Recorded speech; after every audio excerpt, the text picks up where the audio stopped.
morning and welcome to the Knowing Show. I am your host, Christine Marie. Y'all, I'm so privileged to be here with you today. It is day 135 of the year, and I'm excited for our lesson and our show today. Y'all, for those of you who are new, we get online every single morning at 9 a.m. Eastern, and the intent and goal of this show is the cultivation of the human intelligence.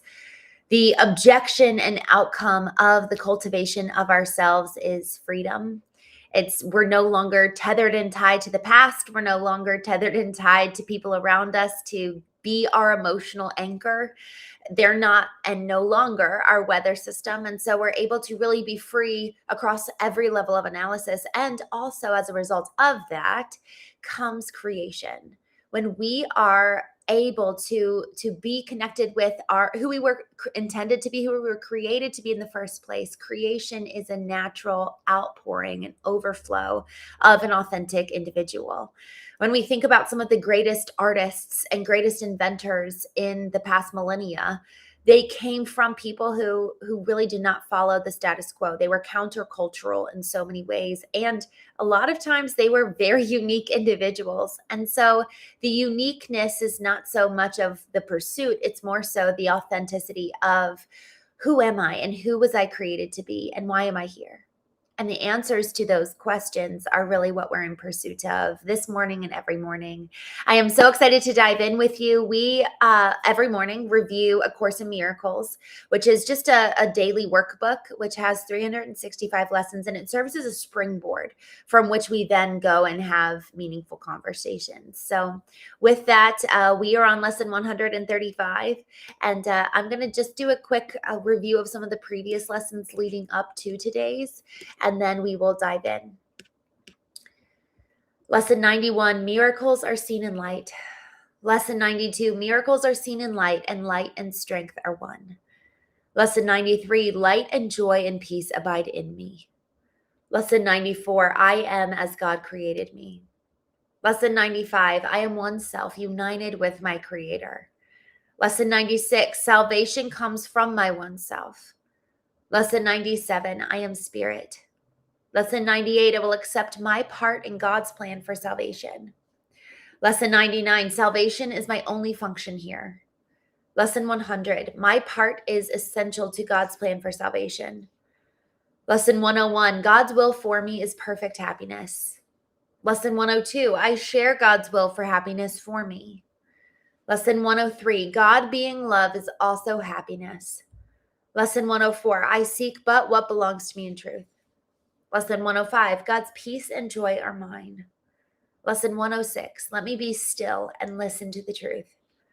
Lesson 107, truth will correct all errors in my mind.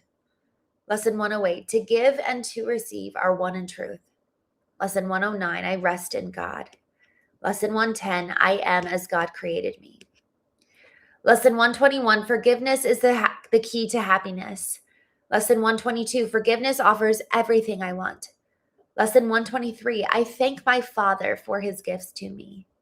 Lesson 124, let me remember I am one with God. Lesson 125, in quiet I receive God's word today. Lesson 126, all that I give is given to myself. Lesson 127, there is no love but God's. Lesson 128, the world I see holds nothing that I want. Lesson 129, beyond this world, there is a world I want. Lesson 130, it is impossible to see two worlds. Lesson 131, no one can fail who seeks to reach the truth. Lesson 132, I loose the world from all I thought it was. Lesson 133, I will not value what is valueless. Lesson 134, let me perceive forgiveness as it is. Lesson 135, today's lesson. If I defend myself, I am attacked. Who would defend himself unless he thought he were attacked? That the attack were real and that his own defense could save him. And herein lies the folly of defense. It gives illusions full reality and then attempts to handle them as real. It adds illusions to illusions and thus making correction doubly difficult. And it is this you do when you attempt to plan the future, activate the past, or organize the present as you wish. You operate from the beliefs you must protect yourself from what is happening because it must contain what threatens you. A sense of threat is an acknowledgement of an inherent weakness, a belief that there is danger which has power to call on you to make appropriate defense. The world is based on this insane belief, and all its structures, all its thoughts and doubts, its penalties and heavy armaments. I've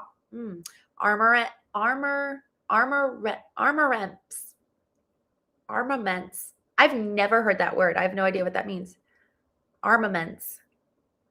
Yep. We're just going to keep going. Its legal definitions and its codes, its ethics and its leaders and its gods all serve but to preserve its sense of threat. But no one walks the world in armature. Okay, we got to look this up. It's now come up twice. I'm assuming it means like armor. Armaments definition. Let's see. I could be entirely wrong. No, armaments are the weapons, ammunition, and military equipment used in armed forces. DJ, you would know what that word means. All right, let's keep going. She got me this morning. No one walks the world in armature, but must have terror striking at his heart. Defense is frightening. It stems from fear, increasing fear as each defense is made. You think it offers safety, yet it speaks of fear made real and justified and terror justified. It is not strange you do not pause to ask, as you elaborate your plans and make your armor thicker and your locks more tight, what you defend and how and against what. Let us consider first what you defend. It must be something that is very weak and easily assaulted. It must be something made easy prey, unable to protect itself and needing your defense. What but the body has such frailty that constant care and watchful, deep concern are needful to protect its little life? What but the body falters and must fail to serve the Son of God as worthy host? Yet it is not the body that can fear, nor be a thing of fear. It has no needs but those which you assign to it. It needs no complicated structures of defense, no health-inducing medicine, no care, and no concern at all. Defend its life or give it gifts to make it beautiful or walls to make it safe. And you, but say your home is open to the thief of time, corruptible and crumbling, so unsafe it must be guarded with your very life. Is not this picture fearful? Can you be at peace with such a concept of your home? Yet what endowed the body with the right to serve you thus except your own belief? It is your mind which gave the body all the functions that you see in it and set its value far beyond a little pile of dust and water.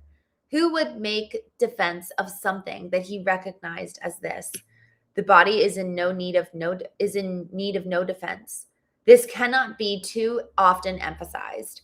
It will be strong and healthy if the mind does not abuse it by assigning it to roles it cannot fill, to purposes beyond its scope, and to exalted aims which it cannot accomplish. Such attempts, ridiculous yet deeply cherished, are the sources for the many mad attacks you made upon it. For it seems to fail your hopes, your needs, your values, and your dreams. The self that needs protection is not real. The body, valueless and hardly worth the least defense, need merely be perceived as quite apart from you, and it becomes a healthy, serviceable instrument through which the mind can operate until its usefulness is over. Who would want to keep it when its usefulness is done? Defend the body, and you have attacked your mind. For you have seen in it the faults, the weaknesses, the limitations, and the lacks from which you think the body must be saved. You will not see the mind as separate from bodily conditions, and you will impose upon the body all the pain that comes from the conception of the mind as limited and fragile, and apart from other minds and separate from its source. These are the thoughts in need of healing, and the body will respond with health when they have been corrected and replaced with truth. This is the body's only real defense. Yet is this where you look for its defense? You offer a protection of a kind which it gains no benefit at all, but merely adds to your distress of mind. You do not heal, but merely take away the hope of healing, for you fail to see where hope must lie if it is meaningful. A healed mind does not plan. It carries out the plan that it receives through listening to wisdom that is not its own. It waits until it has been taught what should be done and then proceeds to do it. It does not depend upon itself for anything except its adequacy to fulfill the plans assigned to it. It is secure in certainty that obstacles cannot impede its progress to accomplishment of any goal that serves the greater plan established for the good of everyone. A healed mind is relieved of the belief that it must plan, although it cannot know the outcome which is best, the means by which it is achieved, nor how to recognize the problem that the plan is made to solve. It must misuse the body in its plans until it recognizes this is so. But when it has accepted this to be true, then it is healed and lets the body go. Enslavement of the body to the plans the unhealed mind sets up to save itself must make the body sick. It is not free to be the means of helping in a plan which far exceeds its own protection and which needs its service for a little while. In this capacity is health assured, for everything the mind employs for this will function flawlessly, and with the strength that it has been given, it cannot fail. It is perhaps not easy to perceive the self-initiated plans are but defenses, with the purpose all of them were made to realize. They are the means by which a frightened mind would undertake its own protection and the cost of truth. This is not difficult to realize in some forms which these self-deceptions take, where the denial of reality is very obvious, yet planning is not often recognized as a defense. The mind engaged in planning for itself is occupied in setting up control of future happenings. It does not think it will be provided for unless it makes its own provisions. Time becomes a future emphasis to be controlled by learning and experience obtained from past events and previous beliefs. It overlooks the present, for it rests on the idea the past has taught enough to let the mind direct its future course. Wow. The mind that plans is thus refusing to allow for change. What it has learned before becomes the basis for its future goals. Its past experience directs its choice of what will happen, and it does not see that here and now is everything it needs to guarantee a future quite unlike the past, without a continuity of old ideas and sick beliefs. Anticipation plays no part at all, for present confidence directs the way. Defenses are the plans you undertake to make against the truth. Their aim is to select what you approve and disregard what you consider incompatible with your beliefs of your reality. Yet what remains is meaningless indeed, for it is your reality that is the threat which your defenses would attack, obscure, and take apart and crucify. And what could you not accept if you but knew that everything that happens, all events, past, present, and to come, are gently planned by one whose only purpose is your good? Perhaps you have misunderstood his plan, for he would never offer pain to you. But your defenses did not let you see his loving blessing shine in every step you ever took. While you made plans for death, he gently led you to eternal life. Your present trust in him is the defense that promises a future undisturbed, without a trace of sorrow, and with joy that constantly increases as this life becomes a holy instant, set in time but heeding only more immortality. Let no defenses but your present trust direct the future, and this life becomes a meaningful encounter with the truth that only your defenses could conceal. Without defenses, you become a light which heaven gratefully acknowledges to be its own, and it will lead you on in ways appointed for your happiness according to the ancient plan begun when time was born. Your followers will join their light with yours, and it will be increased until the world is lightened up by joy.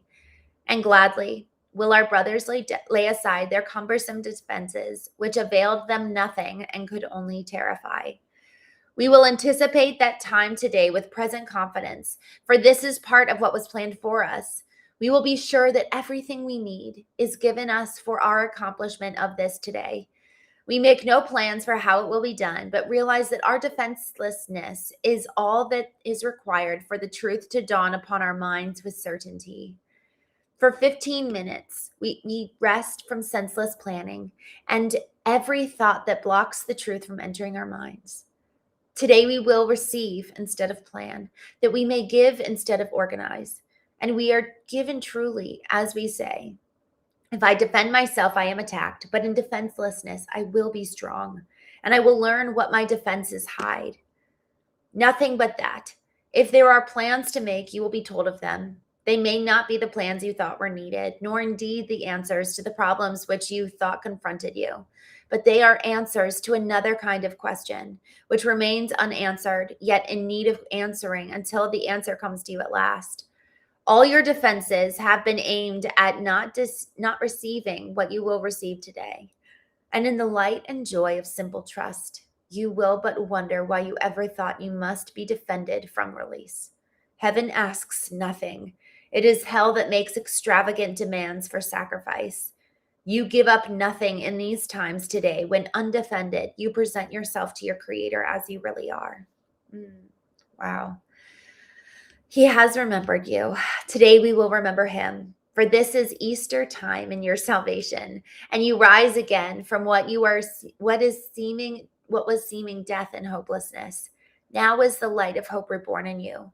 For now you come without defense to learn the parts for you within the plan of God. What little plans or magical beliefs can still have value when you have received your function from the voice of God himself? Try not to shape this day as you believe would benefit you most, for you cannot conceive of all the happiness that comes to you without your planning. Learn today, and all the world will take this giant stride and celebrate your Easter time with you.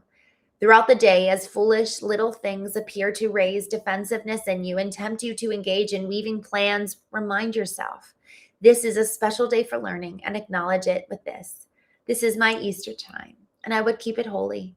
I will not defend myself because the Son of God needs no defense against the truth of his reality. Oh my gosh. I have to say, I think that this might be my favorite course in my favorite course in miracles. Y'all, wow. Okay. There is so much here to unpack.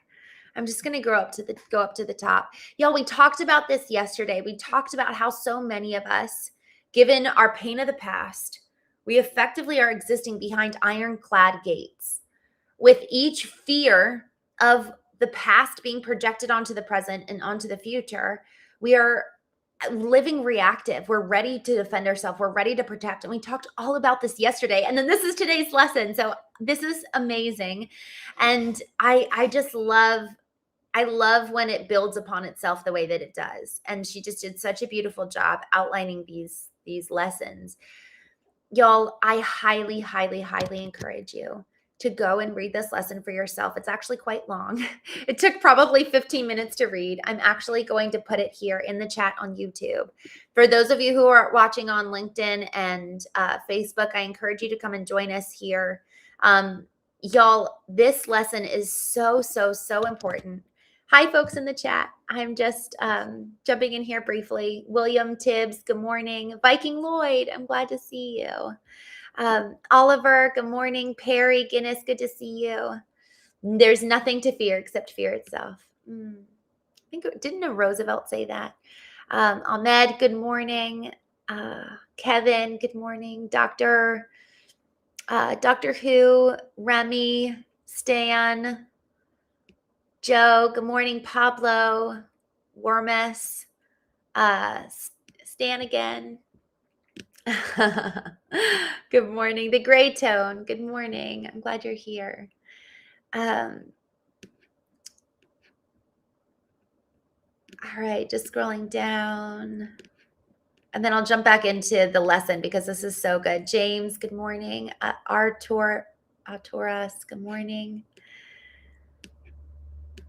W. Boss, good morning. Thank you for joining. Key Kunis, good morning. Neo Mare, good morning. Hollywood, good morning. FF Forever, good morning. I haven't seen you in a while. I'm glad you're here. EX Muslim, good morning. The Joe Coma, good morning. Lee Stanley's, good morning. Thanks for joining. Jace Walks, hello. Nika, hello. Good to see you back. Roy, good morning. Yeah, Ahmed, I am with you. Joseph Clips, good morning from London. I'm glad you're here. Cervantes, good morning. Joe Boy, I already saw it on. I'm just skimming right by it. Cranky Panky, good morning. James D, good morning. Y'all, I'm going to jump back into this lesson and just do a quick deep dive because, man, this lesson, I don't know how many of you are really actually listening, but I would really encourage you to go to this lesson 135.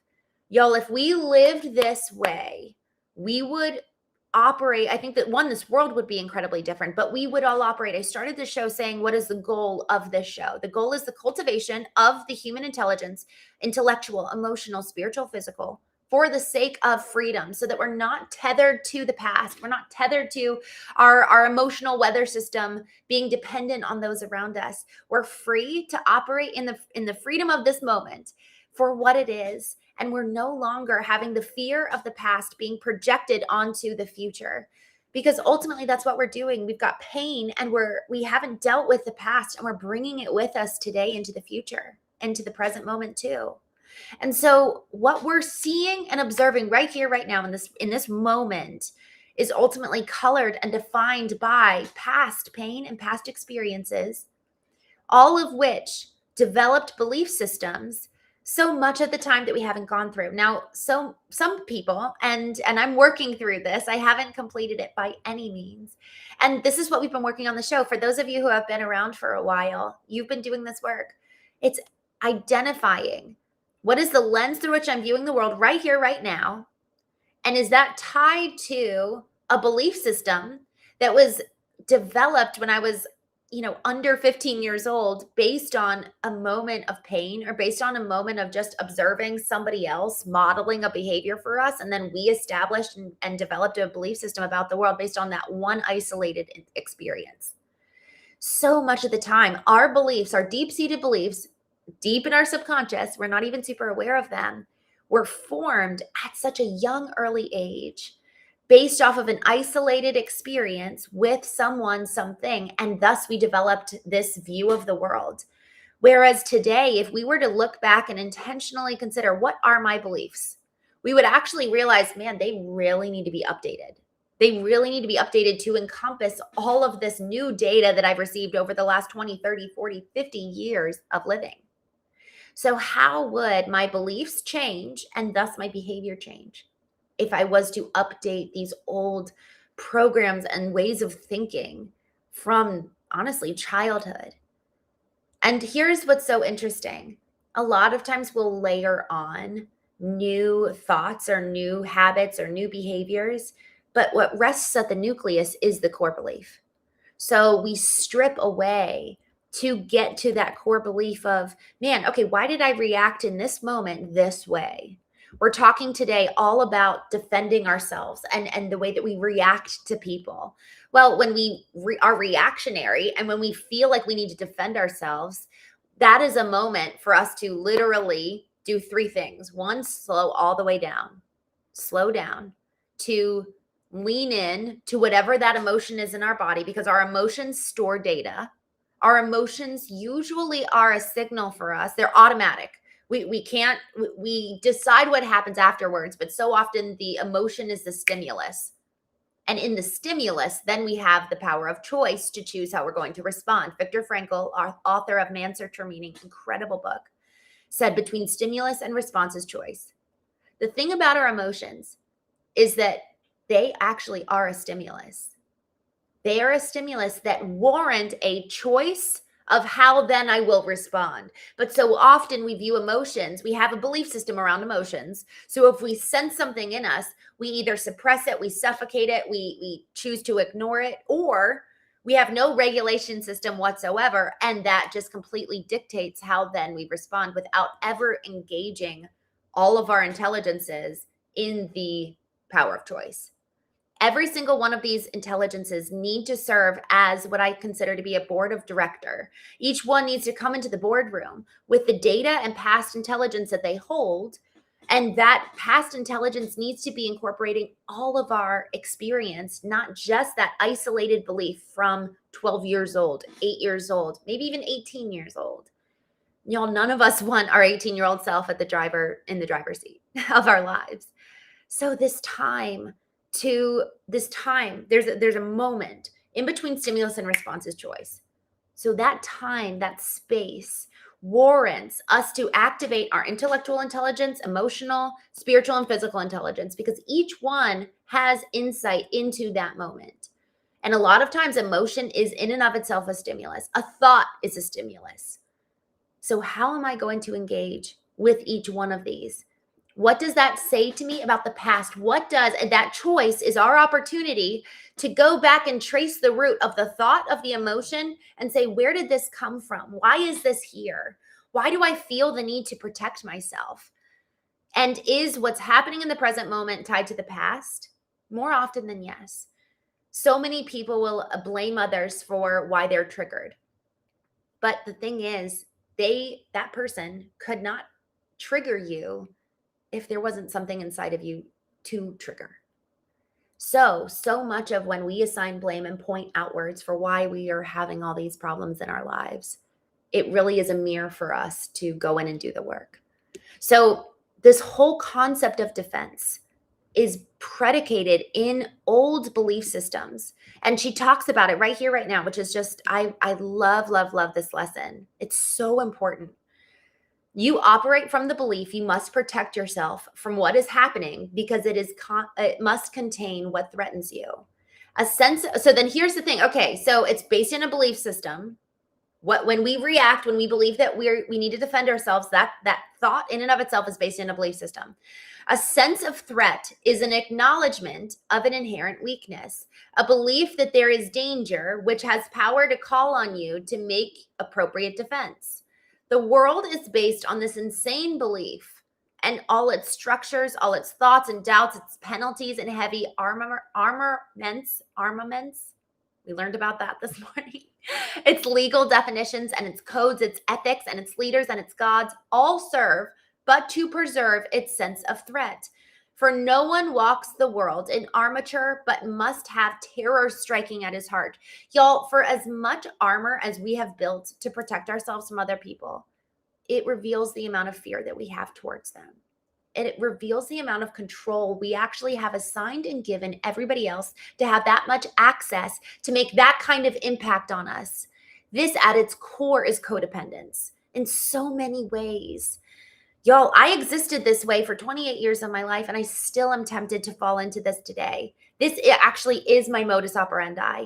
I have to intentionally create a new one because this is how the world operates in so many ways. We hand over the keys to everyone and everything around us and say, you hold my worth.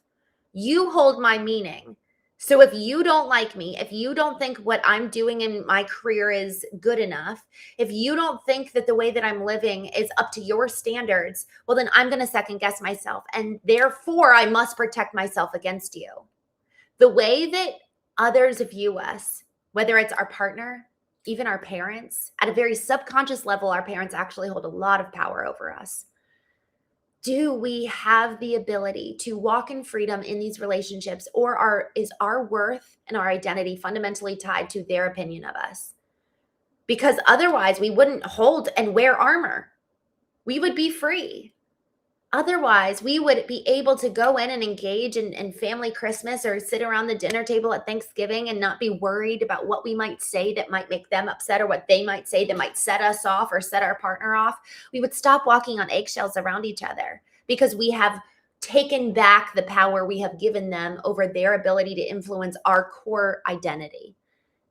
Man, if everybody else has a say in whether we're worthy or not, we 100% should walk around in armor and not let anyone know us. But the thing is that there's something and someone so much greater that holds the ability to say that we're worthy. Much more so, we have that ability to hold that over us, regardless of regardless of, well, I won't even say that. Let's keep going. Y'all, this is so important because freedom is on the other side of this. Creation is on the other side of this. We live as consumers and we're adding layer upon layer of information to an already saturated soul. So how in the world can we ensure that we're actually able to create anything of origin when we're so saturated with consumerism?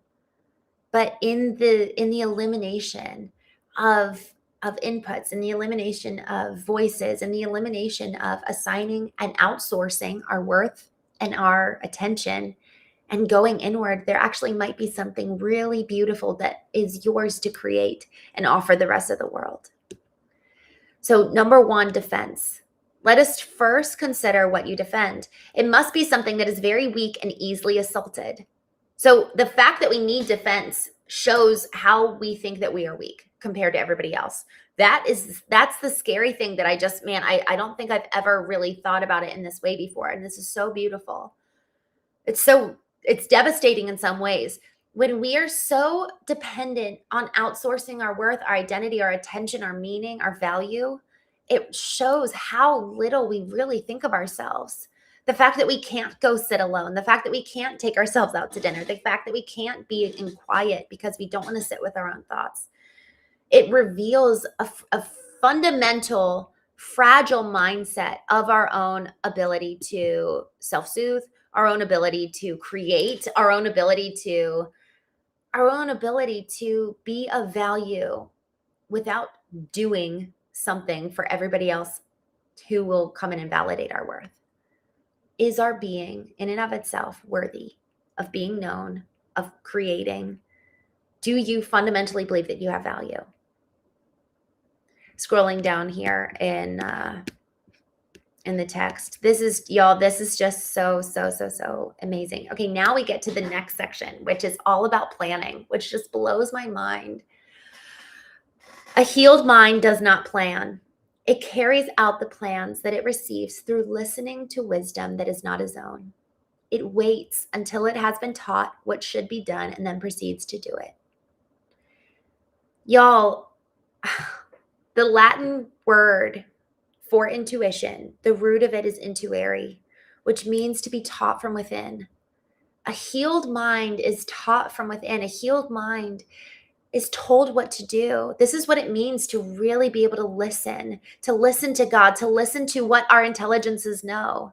Each one of our intelligences holds visions for the future and dreams for the future. And if we know how to allow for healing, and let's talk about that for a minute. Healing takes so many different modalities, and there's so many different ways to experience healing. Some people will go to therapies where your body actually will respond if you're doing consistent tapping with breathing, and you literally can return to these moments of trauma. It's amazing. It's called EMDR. And then there's also obviously talking through the pain. There's so many different ways in a therapeutic way, especially for people who have post-traumatic stress disorder. There's very real necessary modalities for that kind of trauma. And then there's just work that you and I can do. Frankly, there's a lot of work that we can do that we don't need anybody else. Sure, community is beautiful and wonderful, and we benefit from it in so many ways. And I actually do think that there's a human need for community. Yet the ability to heal, I believe, man, that requires so much inner work. You and me being committed to our own health, to taking responsibility to heal that which is that which is broken. For me, some of the most important aspects of healing have come all the way down to just one kind of simple practice. And it takes time. It's a simple practice, but the doing requires discipline. So the practice is this: vertical alignment. Every single day, I will take 20 to 30 minutes and I will identify what in me needs to be healed. And the way that I identify that is, where am I triggered? How am I triggered? Because again, it has to be in me in order for somebody else for me to then blame them for triggering me. But it had to be in me for them to trigger it in the first place. So where am I triggered? What have I been upset by? Where are my emotions actually indicating that there's a problem? Again, thoughts and emotions are both stimulus for us to then activate choice to go in and identify, okay, well, how do I want to respond? Rather than living on default, how do I want to respond? And then let me go and tend to that. And the way that we tend to it, I like to think of it as following the yellow brick road, asking why over and over again of why is this thought here? Why is this emotion here? Following that all the way down to the genesis moment, the experience in the past that really holds pain. And as we move through the pain of that experience, and moving through is usually just, for me, it's just sitting in the experience and the discomfort of it. I've had this happen before where it's 11 o'clock at night and I'm literally lying in bed about to go to sleep, and all of a sudden I just get this weird sense in my stomach, and this is a true story. And I was like, why do I feel really uncomfortable right now? What's happening? So I actually paid attention to that discomfort, and I was like, okay, what is there? Like, why do I feel this way? I'm just lying in bed. What happened? And it was because I had brought my body into a place of peace, getting ready for bed, that my body literally like remembered something from earlier in the day. And then the definition of emotional intelligence is to be aware of, understand, control, and convey one's own emotions. That's the first half of it. So in me sensing that there was an emotional discomfort in my stomach, I leaned into that. So my physical body revealed it to me with a physical sensation, and then that contained an emotion, and I leaned into that, and I kind of was like, okay, where did this come from? Why do I have this? And then I just sat with the discomfort rather than being distracted.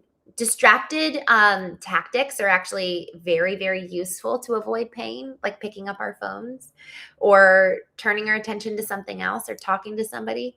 But sitting in the emotion allows for us to move through it and get through it. So emotions are like a tunnel. And if we don't move all the way through it, we get stuck in it. We get trapped. That's why it talks about being stuck. There's an emotion like frozen in you. There's a trapped emotion, a stuck emotion. And so when we get triggered, it's triggering wherever we are trapped in that tunnel because we never moved through it in the first place.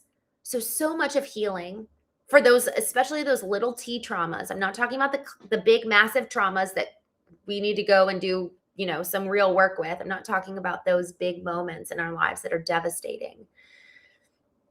And some of those big moments too that are devastating, I've been able to get free from them through this process of sitting and literally just existing in the emotion for however long it lasts. It's moving through it. It's not trying to be logical about it, because here's the thing. If my intellect comes in and tries to help me reason with why I feel emotion, that actually doesn't help me at all. I usually tend to start judging the emotion because the right brain and left brain are just so different from each other. Yet both must be accessed if we want to live a full human experience. Both must be tapped into. The right hemisphere is so essential for healthy relationships. But because we have so much judgment, and I say we in a general term here, historically there has been a lot of judgment assigned to emotion. I was one of the greatest culprits. But when we start allowing for emotion to tell us the story that it knows, man, can we start experiencing the freedom that it brings by moving through it. I'm going to jump here in the chat. Rob Vine, good to see you. Fanta, hello. I'm glad you're here. Andrea, good morning. Stephen, good morning. Sholin, Joseph, Liam, good morning. Dob Feldman. Oh, interesting. He says, I don't have the ability to walk in freedom in relationships. I'm so curious. I would love to hear why. Boy, good morning. Faya, good morning.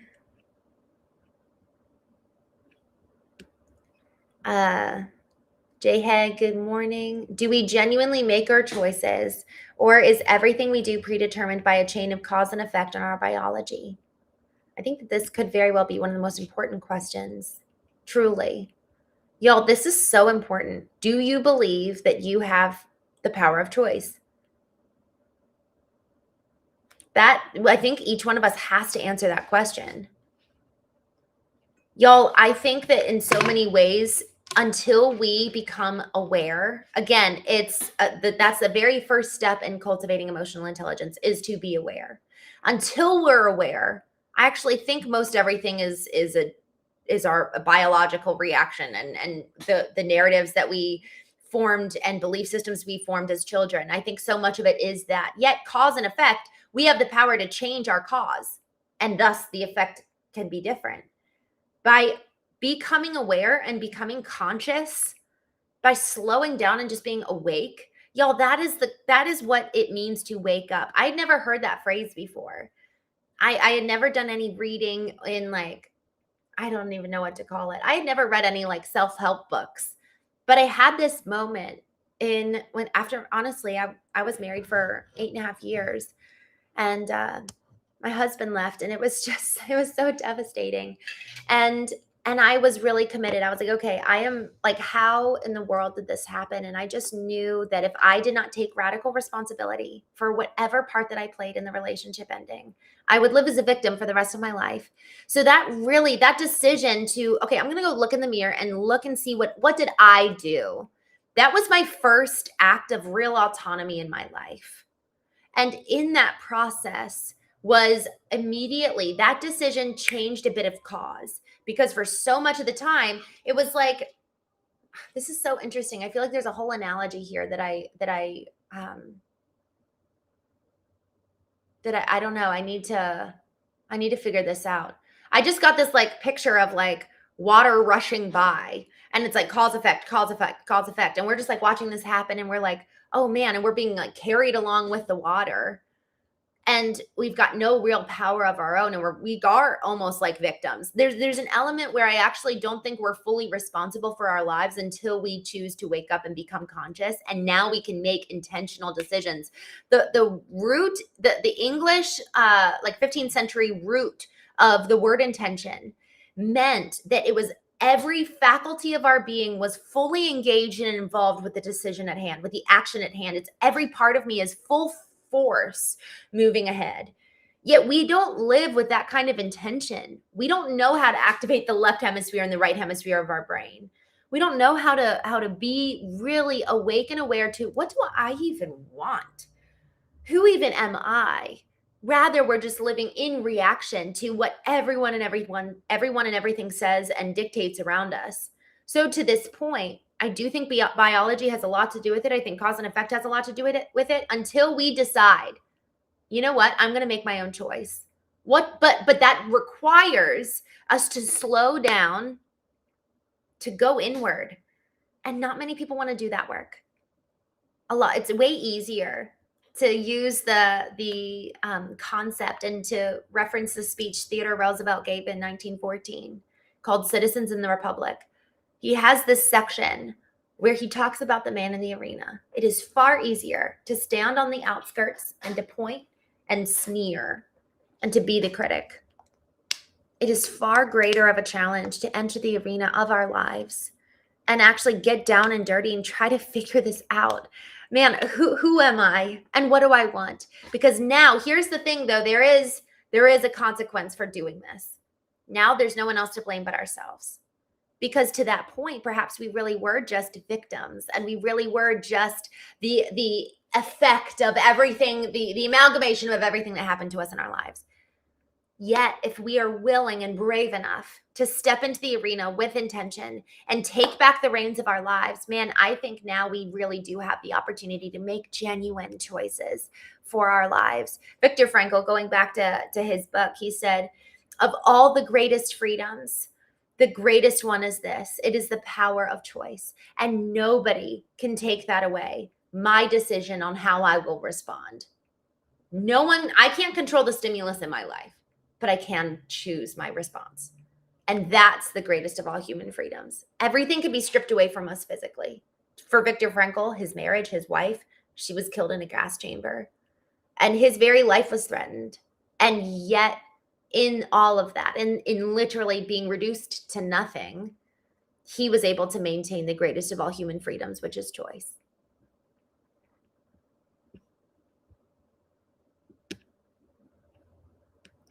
Jumping back in, Preston, good to see you.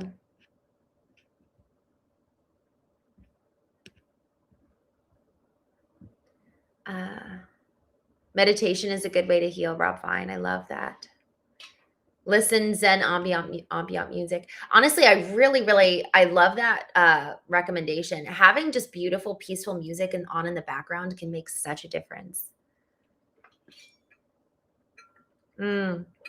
Perry says healing takes time and can't be rushed. Great 10. I'm here for self-improvement. Me too. Me too. Preston, she explains long. I know. Young Savrin, hello. Thanks for joining. Tony, so beautiful. By his stripes we are healed.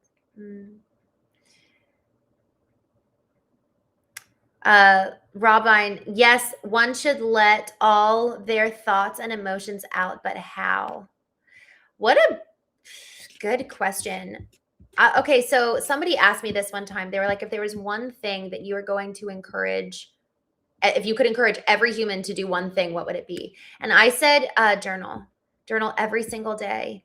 That concept or that process of journaling for me was really actually quite life-changing.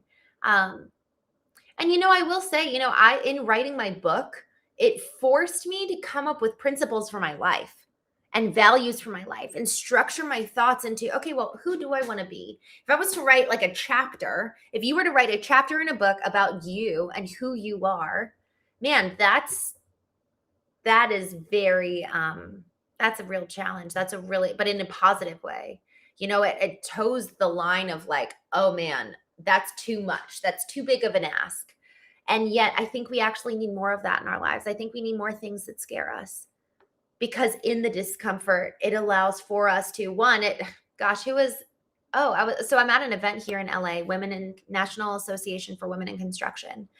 And I was listening to a panel yesterday, and effectively one of the easiest things to do to get you being depressed or just, upset about something is just put your emotional energy somewhere else. Go be in discomfort.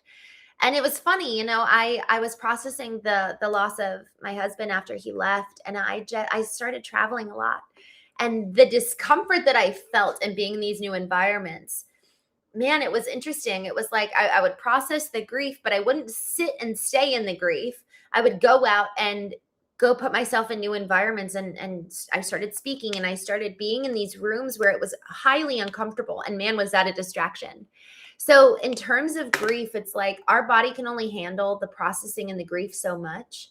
So to then go and actually move into these levels of discomfort, it forces us to see ourselves from a much broader view, and we almost take a third party perspective of ourselves.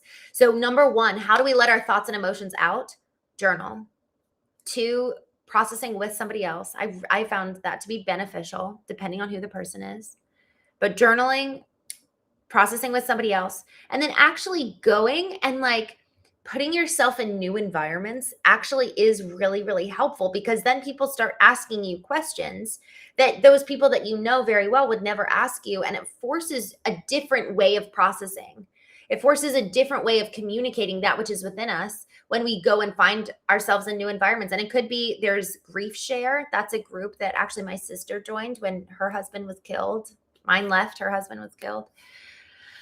And she went to Grief Share, and that was really, really helpful because nobody knew her and she could kind of introduce herself in that way. I know Al-Anon is a really, really good group. I've gone to a lot of networking events and just putting myself in new environments and processing. I went to Puerto Rico for the Miss World pageant, super random. And I found myself with like Jake Paul was there. It was super, super, super random. I don't even know how the story came up. So anyways, that's an example of putting yourself in just very different, strange environments that allow for us to go on a level deeper than otherwise we maybe would, because we're being asked questions that we otherwise never would confront about ourselves, around the world. So just jump. That's such a good question. And I think that those 3, and I will say this, I want to add a 4th one: how to let our thoughts and emotions out. Journaling, talking with somebody else, traveling, and being in new environments with new people. And then 4th, honestly, prayer. I found this concept of pouring out all that's within me and letting it out before God has actually been very healing. And I really believe I've found this to be true. I really believe that God is so present in the dark night of the soul. That actually perhaps is where he's most present. And I witnessed this with my sister after she lost her husband.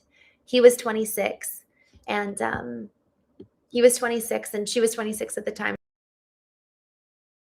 And I just saw, it felt like the veil between God and man like thinned in that amount of pain. So yeah, that's really, really, really that's a really good question. And yeah, I'm glad you asked that. Mr. Beer Monster, I'm going to go ahead and put you on timeout because we just don't talk like that here, but you are welcome to hang out and listen. Some of you guys I'm starting to just put on timeout because we just don't engage like this. We actually are kind here. That's the goal, right? The Count of St. Germain, I'm glad to see you. Chris Brown, hello. Lou, good morning. Thank you. Great Tone, I'm so grateful for you. Thank you so much. Oh my gosh.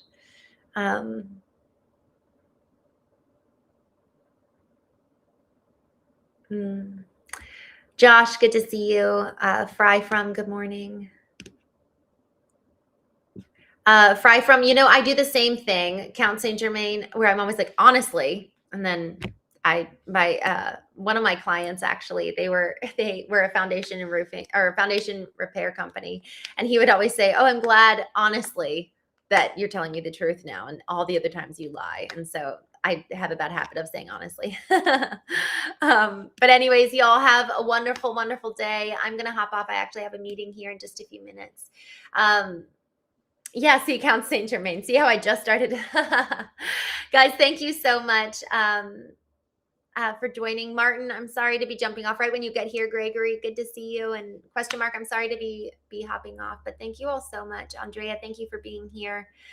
Skippy, hello. Y'all, I will see you tomorrow. I love Andrea says life is so precious. Y'all, it really, really is. It's so, so precious. It is such a great honor. There are so many people that have passed on that we have the privilege of living life right now.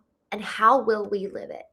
Who will we be? How will we live and make our day worthy of the breath that was breathed into our lungs that we now have the privilege of living that so many people don't?